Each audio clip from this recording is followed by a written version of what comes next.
भीकू का एक छोटा सा खानदान था जिसमें उसकी बीवी मधु और बेटी मीरा थी। दिन ब दिन आपकी आमदनी कम होती जा रही है।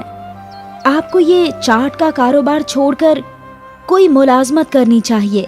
कम से कम हमारा गुजारा तो होगा। तुम्हें तो इल्म है कि मैं सालों से ये चाट का ठेला लगा रहा हूँ। अब अगर ये ठेला नहीं चल रहा तो मैं इसे बंद थोड़ी ना कर सकता हूँ। मुझे यकीन है कि कुछ रोज में सब कुछ दुरुस्त हो जाएगा और लोग मेरे ठेले पर भी चाट खाने आएंगे। हाँ, जब से तुम्हारे ठेले के बगल में उस रमणीक ने चाट का ठेला लगाया है, सारे लोग उसी के ठेले पर मजमा लगाए खड़े रहते हैं। अब मैं और क्या कर सकता हूँ? मैं अच्छे सामान से बेहतरीन जायकेदार चाट बनाता हूँ। उससे ज्यादा क्या करूँ? कुछ भी करो, लेकिन घर में पैसे ला कर दो, वरना मैं मीरा को लेकर अपने अब्बा के पास चली जाऊंगी। मुझे यहाँ भूखे नहीं मरना। अरे ऐसा ना कहो, मैं आज जरूर पैसे लेकर आऊंगा। भीकू ने अपना सारा सामान उठाया और अपने ठेले की जानिब निकल गया। रास्ते में वो सब्जी मंडी में रुका। अरे भाईजान, मुझे 2 किलो आलू और 2 किलो प्याज देना, उम्दा किस्म के देना।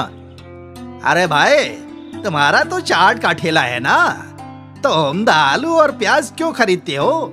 तुम्हें तो सड़े गले आलू प्याज भी चलेंगे। वो तो मैं तुम्हें कम दाम के फरोख्त कर सकता हूँ, सोच लो। नहीं नहीं, ये चाट का ठेला मेरी रोजी रोटी है, मैं इसमें बेईमानी नहीं कर सकता। तुम तो मुझे उम्दा किस्म के आलू और प्याज ही दे दो। ठीक है। तभी वहाँ रमणीक भी तशरीफ लाया। अब मुझे 3 किलो आलू और 3 किलो प्याज देना। उम्दा किस्म के? नहीं नहीं, सस्ते वाले। मुझे कौन सा खुद खाना है? अरे भाई, लेकिन तुम अपने खरीदारों को तो यही खिलाओगे ना? ये तो जायज नहीं है। क्या जायज क्या नाजायज है, तुम मुझे मत सिखाओ। हाँ, मेरा मैं देख लूंगा। तुम अपने ठेले पर उम्दा किस्म के आलू प्याज के चाट बनाओ और खुद ही खाओ। वैसे भी तुम्हारे ठेले पर आता ही कौन है? भीकू का मुंह छोटा हो गया और वो वहाँ से चला गया। भीकू के बगल में ही रमणीक अपना चाट का ठेला लगाता था। रमणीक का चाट का ठेला खुलते ही वहाँ खरीदारों का मजमा लग जाता था और भीकू के ठेले पर कोई नहीं आता था। आइए आइए, जायकेदार चाट खाइए। समोसा चाट, आलू चाट, पापड़ी चाट, दही चाट। भीकू जोर जोर से आवाज लगाया करता था, फिर भी कोई उसके ठेले पर चाट खाने नहीं जाता था और वहीं रमणीक के ठेले पर मजमा लगा रहता था। अरे कबल मुझे दो। अरे नहीं, कबल मैं आया था, मुझे दो। सबको देता हूँ, जरा इत्मीनान रखो। अपने ठेले का ये हाल देखकर भीकू परेशान था। इतनी कोशिश करने के बावजूद भी लोग यहाँ नहीं आ रहे। हे भगवान, अब आप ही कोई तरकीब निकालिए। भीकू देर रात तक ठेले पर खड़ा रहा, लेकिन आज भी उसकी चाट फरोख्त नहीं हुई। वो मायूस घर लौटा। मालूम होता है आज भी फरोख्त नहीं हुआ। हाँ, आज भी सारे खरीदार रमणीक के ठेले पर ही थे। तुम्हें अपना चाट का ठेला बंद कर देना चाहिए। अब तो घर में राशन भी नहीं है। ऐसे ही चलता रहा तो हम भूखे मर जाएंगे। तुम फिक्र ना करो, कुछ न कुछ हो जाएगा। यही बात तुम पिछले 6 माह से कह रहे हो, अब तक कुछ नहीं बदला। अगर तुम पैसे कमाकर नहीं लाए तो मैं अपने मायके चली जाऊंगी मीरा के साथ। लेकिन मुझे थोड़ी मोहलत तो दो। घर में बस 1 दिन का ही अनाज है। अगर तुम कल तक पैसे लेकर आए तो अच्छी बात है, वरना तन्हा रहना इस घर में। मैं अपनी बेटी को भूख से तड़पते हुए नहीं देख सकती। वैसे भी मेरे वालिद हम दोनों को पाल लेंगे। ठीक है। एक जानिब भीकू ठेले पर चाट ना फरोख्त होने की वजह से परेशान था और दूसरी जानिब बीवी, उसकी मुसीबतों में और इजाफा हो रहा था। अगले दिन भीकू ने रोज की तरह चाट की तैयारी की और अपने ठेले की जानिब निकल पड़ा। रास्ते में उसे आलू वाले की आवाज आई। अरे भाईजान, आज आलू प्याज नहीं चाहिए? नहीं भाईजान, कल का ही आलू प्याज पड़ा है। ठीक है। भीकू अपने ठेले पर पहुंचा और रोज की मानिंद उसने ठेला लगा दिया। बगल में रमणीक ने भी अपना ठेला लगा दिया और रमणीक के ठेले पर खरीदार आने लगे थे। जायकेदार चाट ले लो, आलू चाट, समोसा चाट, पापड़ी चाट, दही चाट। आ जाओ आ जाओ। उसके चीखने का भी कोई फायदा नहीं हुआ। कोई भी खरीदार उसकी दुकान पर नहीं आया। वो मायूस हो गया और उसकी आंखों से अश्क निकलने लगे। हे भगवान, ये कैसे दिन दिखा रहे हैं। आज अगर मैं घर पे पैसे नहीं ले गया तो घर में खाने को कुछ भी नहीं बचेगा और मधु मीरा को लेकर मायके चली जाएगी। समझ नहीं आ रहा क्या करूं। उसी वक्त भीखू की दुकान पर एक ज़ईफा खातून आई। क्या हुआ बेटा, तुम रो क्यों रहे हो? अब क्या बताऊं अम्मा, हालत ही कुछ ऐसी है। सब कुछ उम्दा करने के बावजूद कुछ भी ठीक नहीं हो रहा। मैं अच्छे सामान लाता हूँ, फिर भी खरीदार उस रमणीक के ठेले से ही चाट खाते हैं। मेरे खानदान की तो भूखमरी की नौबत आ गई है। तू मायूस ना हो। ये ले, ये जादुई मसाला है। जैसे ही तू इसे अपनी चाट में मिलाएगा तो खरीदार खींचे चले आएंगे और तेरी सारी परेशानियां खत्म हो जाएंगी बेटा। जैसे ही भीखू ने उस ज़ईफा खातून के हाथ से वो जादुई मसाला लिया, वो ज़ईफा खातून गायब हो गई। अरे ये कहाँ गई? अम्मा, अम्मा। भीखू ज़ईफा खातून को तलाशता रहा, लेकिन वो गायब हो चुकी थी। वो खातून कौन थी और कहाँ गई यकायक? क्या ये मसाला वाकई जादुई है? भीखू ने मसालों का डिब्बा खोला और थोड़ा सा जादुई मसाला अपने आलू में मिलाया और उसके ऐसा करते ही सारे खरीदार उसके ठेले पर खींचे चले आए। मुझे एक दही चाट, मुझे आलू चाट, मुझे तीखे पापड़ी चाट। अभी देता हूँ। भीखू खरीदारों को चाट बनाकर देता गया और खरीदारों में इजाफा होता गया। वो एक को चाट देता तो दूसरा आ जाता। आज पहली मर्तबा भीखू के पास इतने सारे पैसे थे। कुछ ही घंटों में उसकी सारी चाट फरोख्त हो गई और वहाँ रमणीक के ठेले पर एक भी खरीदार नहीं था।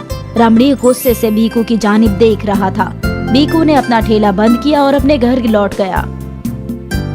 ये लो बेगम साहिबा, आज की कमाई। इतने सारे पैसे? और ये ले बिटिया तेरी चॉकलेट। अम्मा देखो, अब्बा मेरे लिए चॉकलेट लाए हैं। मेरे प्यारे अब्बा। इतने सारे पैसे कहाँ से लाए? ठेले से कमा कर लाया हूँ। भीखू ने मधु को जादुई चाट मसाले के मुतालिक बताया। वाह, ये तो बहुत अच्छी बात है। अरे अब हमारे अच्छे दिन आ गए हैं। अब से कभी खाली हाथ लौटना नहीं पड़ेगा। लेकिन अगर वो जादुई मसाला खत्म हो गया तो? इसकी भी तरकीब है मेरे पास। भीखू एक मसाले की बोरी ले आया और उसने वो जादुई मसाला उस बोरी में पलट दिया और पूरी बोरी चमकने लगी। बाप रे! अब ये सारा मसाला जादुई मसाला है। इस तरह हम हमेशा जादुई मसाला बनाते रहेंगे और इतने सारे पैसे रोज कमाएंगे। अगले रोज से भीखू खुशी खुशी अपना ठेला खोलने लगा, क्योंकि ठेला खोलते ही खरीदारों की भीड़ लग जाती थी। भीखू बहुत खुश था। कुछ रोज बाद रमणीक ने अपना ठेला वहाँ से हटा लिया। अब उस इलाके में बस भीखू का ही चाट का ठेला था, जहाँ हमेशा खरीदारों का हुजूम लगा रहता था। और ये कमाल था जादुई चाट मसाले का। चना जोर गरम, चना जोर गरम, चना जोर गरम। बुंदेला के बाजार में ये आवाज सुनते ही लोग हरिया की ओर दौड़े चले आते। जो भी उसके चना जोर गरम खाता, वो तारीफ किए बिना रुक नहीं पाता। अरे वाह, क्या दुरुस्त चना जोर गरम है। इससे अच्छा चना जोर गरम कहीं नहीं मिलता भाईजान। अरे ऐसा क्या मिलाते हो भैया? अरे भैया, इसमें हमारा खानदानी मसाला है। सारा जायका उसी मसाले का ही तो है। वाह वाह, बहुत खूब भैया, बहुत खूब। हमें 20 रुपए का दे दो, अपने घर ले जाएंगे और बीबी को खिलाएंगे। हाँ हाँ, दुरुस्त है भैया, दुरुस्त है। हरिया चलते फिरते लोगों को चना जोर गरम फरोख्त करता था और उसकी अच्छी खासी कमाई हो जाती थी। संदीप हरिया को रोज देखता और रोज मन ही मन सोचता था, ये हरिया बिना दुकान और ठेले के बहुत ही बेहतरीन कमाता है। और एक हम हैं, भेल की दुकान डाल करके बैठे, एक भी ग्राहक नहीं आता है यहाँ। लगता है बुंदेला के लोगों को चना जोर गरम ज्यादा ही पसंद है। हाँ वो तो है। तो क्यों ना आप भी चना जोर गरम ही बेचें? अरे मैं भी वही सोच रहा हूँ। कल ही बाजार से चना जोर गरम और मसाले लेकर आता हूँ, फिर देखते हैं ये हरिया हमारे सामने कैसे ठहरता है। संदीप और उसकी बीवी को लग रहा था कि चना जोर गरम बेचना आसान होगा। अगले दिन संदीप ने अपनी भेल की दुकान में चना जोर गरम भी रखा और बाहर चना जोर गरम की तस्वीर भी लगा दी। तस्वीर देखकर एक औरत उसकी दुकान पर आई। अरे भाईजान, तुम भी चना जोर गरम रखने लगे हो क्या? हाँ हाँ आपा, आप कहें तो आपके लिए बना दूं? हाँ हाँ बना दो, आज तुम्हारे हाथों का स्वाद भी चख लेते हैं। हरिया भाईजान के जितना अच्छा नहीं है। इसके बाद कई और लोगों ने संदीप का चना जोर गरम चखा और सब ने संदीप को यही बताया। और कुछ देर बाद जब हरिया घूमता घूमता वहाँ आ पहुँचा तो सारे ग्राहक उसके पास चले गए। अरे भैया हमको 20 रुपए का दे दो, हमें भी। ग्राहकों को ऐसा भागता देख संदीप और जलने लगा। ना जाने इस हरिया ने ग्राहकों पर क्या तिलिस्म कर रखा है। सुना नहीं, उसके मसाले में जादू है। और हमने ये भी सुना है कि ये उसका खानदानी मसाला है। उसके दादा परदादा उन्होंने बताया था। तो अब हम क्या करें? तुम उस मसाले को बनाने का तरीका सीख लो तो समझो सारे ग्राहक तुम्हारे। अरे तरीका सीखना कोई इतना आसान है क्या? आसान तो नहीं है, पर हमारे पास एक तरकीब है। मधु ने संदीप के कान में अपनी तरकीब बताई और दोनों मुस्कुराने लगे। अगले दिन हरिया के घर के बाहर 15 साल का लड़का भीख मांगने आया। उसने हरिया का दरवाजा खटखटाया। अरे भैया कुछ खाने को है क्या? 2 दिन से कुछ खाया नहीं। हरिया मासूम था। वो तुरंत घर के अंदर गया और उस बच्चे के लिए खाना ले आया। उस बच्चे ने हड़बड़ी में खाना खाया और फिर हरिया ने उससे पूछा, अरे तुम यहाँ अकेले क्या कर रहे हो? तुम्हारे अम्मी अब्बा कहाँ हैं? अब्बा तो बचपन में ही गुजर गए और अम्मी को गुजरे 2 महीने हो चुके हैं। तब से यहाँ वहाँ काम की तलाश में लगे हैं, भूखे। पर हमको कोई काम पर ही नहीं रखता। अरे तुम रो मत बच्चे, हम है ना, तुम हमारे पास रह सकते हो। हम तुम्हें भरपेट खाना देंगे और तुम हमारे साथ यहाँ रह सकते हो, ठीक है? आप ऊपर वाले हो। अरे तुम रो मत। वैसे तुम्हारा नाम क्या है? मुरली शर्मा। हाँ दुरुस्त है, आज से तुम हमारे साथ ही गुजारा करना। यहाँ तुम्हें किसी भी चीज की तकलीफ नहीं होगी। शुक्रिया भैया, बहुत बहुत शुक्रिया। हरिया ने यतीम मुरली को पनाह दी। हरिया मुरली को बाजार ले जाता और घर के छोटे मोटे काम भी दिया करता। ये लो 1 किलो टमाटर ले आना और ये 10 रुपए तुम रख लेना। तुम्हें कुछ खाने का मन करे तो खा लेना, ठीक है? शुक्रिया भैया। कुछ ही वक्त में मुरली हरिया के साथ घुल मिल गया। हरिया हमेशा अपना मसाला बावर्ची खाने का दरवाजा बंद करके बनाता था, लेकिन एक दिन मुरली ने बावर्ची खाने की खिड़की से सब कुछ देख लिया। कुछ वक्त के बाद मुरली हरिया के पास आया। हाँ हम जा रहे हैं। अरे लेकिन कहाँ? वो बाजार में हमें हमारी चचा की बेटी मिल गई। अरे कौन? वो मेरी मधु आपा, उनकी बाजार में भेलपूरी की दुकान है। अरे तू संदीप का साला है तो पहले जिक्र क्यों नहीं किया? आज बाजार में आपा मिली। उन्हें जब अम्मी के इंतकाल का पता चला तो रोने लगी और हमें अपने साथ रखने के लिए तैयार हो गई। अब हम आपको ज्यादा तकलीफ नहीं देंगे। आपने हमारा इतना ख्याल रखा, उसके लिए शुक्रिया। कोई बात नहीं, दुरुस्त है। हरिया समझ चुका था कि कुछ तो गड़बड़ है। मुरली को मधु ने भेजा था हरिया के मसाले का राज जानने के लिए। मुरली और मधु ने वो मसाला तैयार किया। एक बार खाओगे तो बार बार तलाश करोगे। चना जोर गरम स्पेशल जायके के साथ। आहा। एक बनाना भैया, देखते हैं तुम्हारे खास मसाले। हाँ हाँ, क्यों नहीं। संदीप ने चना जोर गरम में वो मसाले डाल दिए। ये लीजिए। मिर्ची, हाँ मिर्ची, हाँ मिर्ची, मिर्ची। मधु ने उस औरत को पानी दिया। अरे ये खास मसाले हैं या सिर्फ मिर्ची है? इतना तीखा, तुम लोग हमें मारना चाहते हो क्या?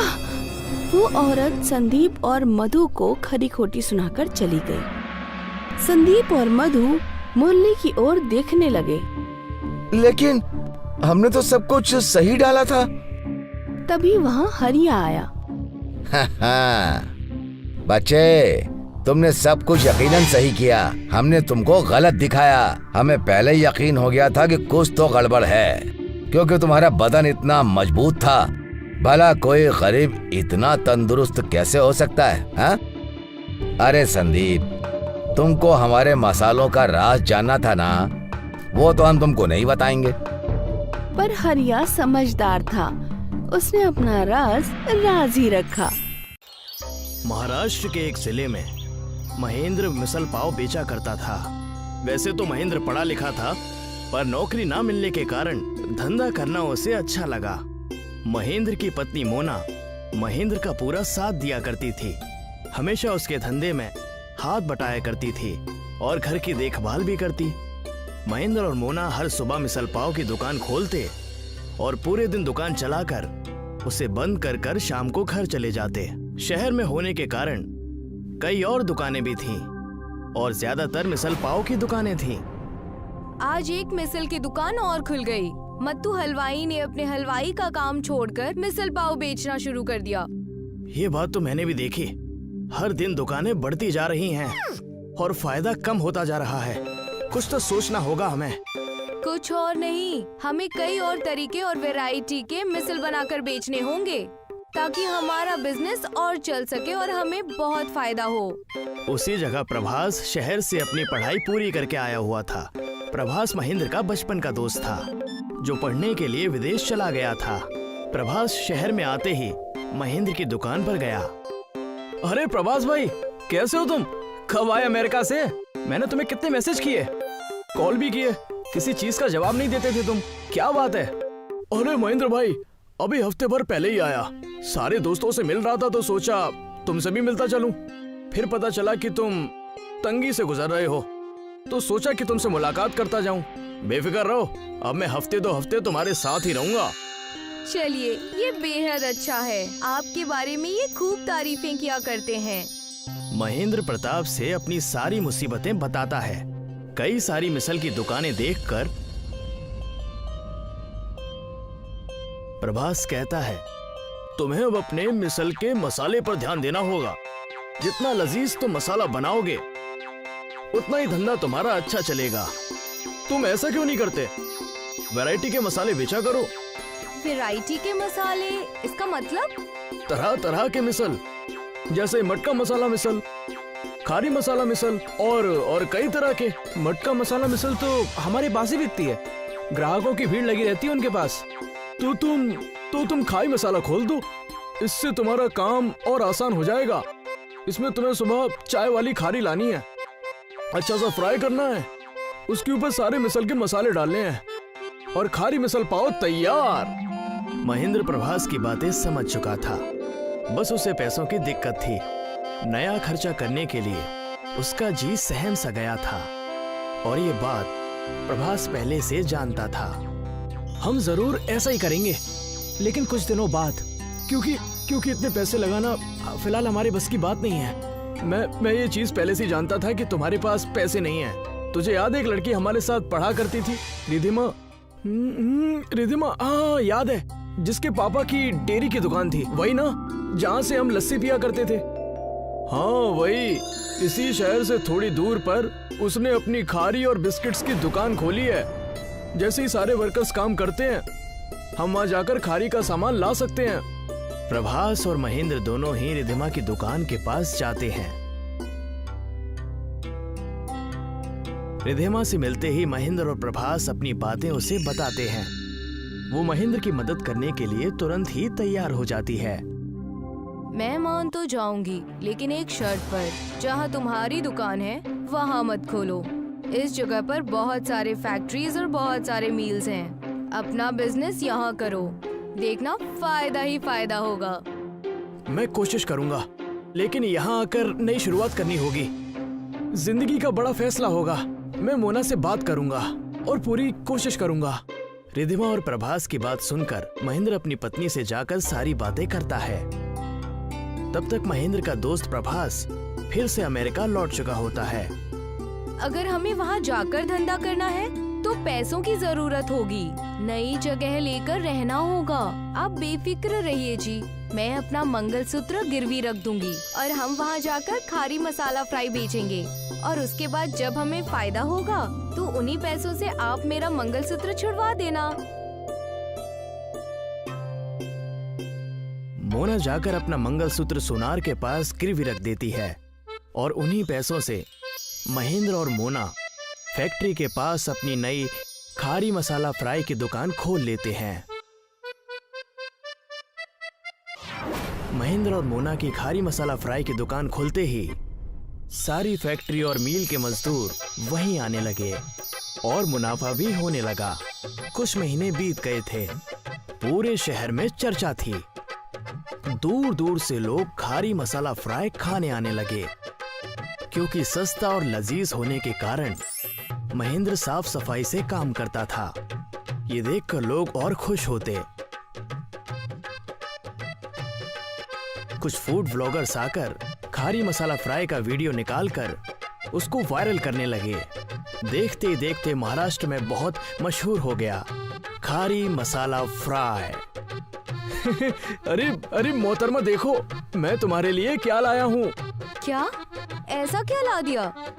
अरे ये वही मंगलसूत्र है जो तुमने गिरवी रखा था। लाओ, मैं तुम्हें इसे पहना दूं। मोना मंगलसूत्र देखकर बहुत खुश हुई। प्रभास और रिधिमा की मदद से महेंद्र ने नई शुरुआत की। महेंद्र ने प्रभास और रिधिमा का शुक्रिया अदा किया। प्रभास को मैसेज देकर और रिधिमा को गिफ्ट्स देकर, और इसी तरह दोनों मियां बीवी खुशी खुशी रहने लगे।